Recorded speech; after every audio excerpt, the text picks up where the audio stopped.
Hi crafty friends, Shana from Shanuki Art. I love using gesso and I use it in almost every project.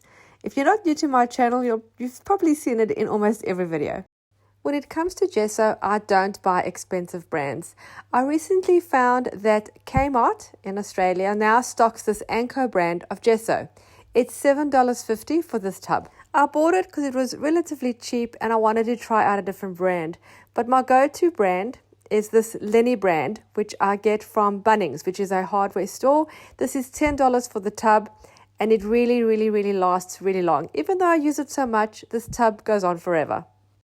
There are, of course, expensive brands like Liquitex, which a tub like this can go up to $30, which personally I'm not willing to pay. There are other options, of course, and you can make your own gesso. So in this video, I'm going to make my own and show you how I do it and see if it actually works the same as the ready-made one. The idea to make gesso came about when I found this bag of plaster of Paris at the bottom of one of my craft cupboards. I think I bought this about 5 or 6 years ago, probably with the idea to make gesso, and then I totally forgot about it. It was relatively cheap. The price is still on there at $3.99 for this bag. The bag did break open though. Thankfully I had it in another plastic. So I'm just going to scoop out a 1/4 cup measure of the plaster of Paris. I am a little concerned that this gesso might not come out perfectly white because the plaster of Paris has a slight grey tinge to it. But let's see how we go. If you don't have plaster of Paris, you can also use baby powder. I actually use baby powder to thicken up my texture paste. I have also seen some recipes that use cornstarch, but I haven't tried anything with that. So we have our 1/4 cup of plaster of Paris, and then I just have a paper cup that I'm going to use to mix my gesso in. And then you also need some PVA or craft glue, some white acrylic paint, and a little bit of water. Again, I've gone for the cheapest options. The PVA glue is also from Kmart and Anko brand again. It is $2 for that little tub, and then the white acrylic paint is $2.25. We pour our plaster of Paris into our mixing container, and then I'm going to also put 1 tablespoon of the PVA or craft glue into the cup. Gesso is actually made to prepare or prime the surface for painting, making the surface slightly textured and ready to accept paints. I use it for blending and softening my backgrounds. Next, we're going to add 1 tablespoon of the white acrylic paint.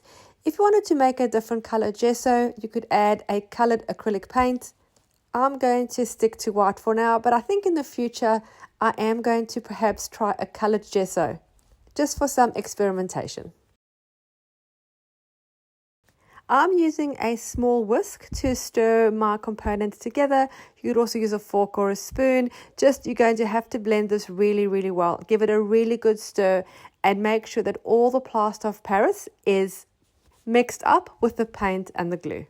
The consistency is pretty thick at the moment and could actually be used as texture paste. But to thin it down to more of a gesso consistency, I'm going to add a few drops of water. I don't have a measured amount of water I'm using. I'm just dropping in a little bit, and I'll add more as I need. It's very important that you stir it really well, so keep on stirring and blending. I'm going to add another little bit of water. This time I'm just going to spray in a few sprays from our water bottle and then stir that in too. I think that's a good consistency. I'm going to try it out. I'm just taking a piece of paper. It's a book page. I tend to use these quite a bit in my paper craft, so I'm going to try the gesso out on here. Using a flat paintbrush, I'm just going to paint it on. At first look, I really like it. It is slightly grainy due to the plaster of Paris, but personally I like that because it adds additional texture. Using baby powder would give it a much smoother finish. It all depends what you like to work with.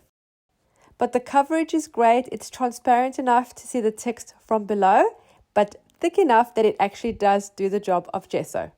Well, its job is to prime canvases. The job that I wanted to do for me and my paper crafts.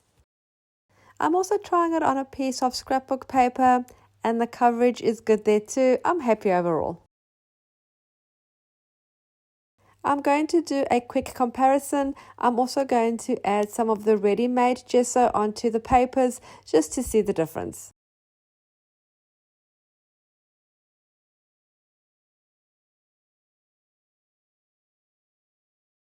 So the coverage is very similar, but you will feel the difference between the two. The ready-made one is a little bit more silky when it goes on, more like a paint or like an acrylic paint, whereas the one that I made that's homemade is a little stiffer. But in the end, they both work about the same.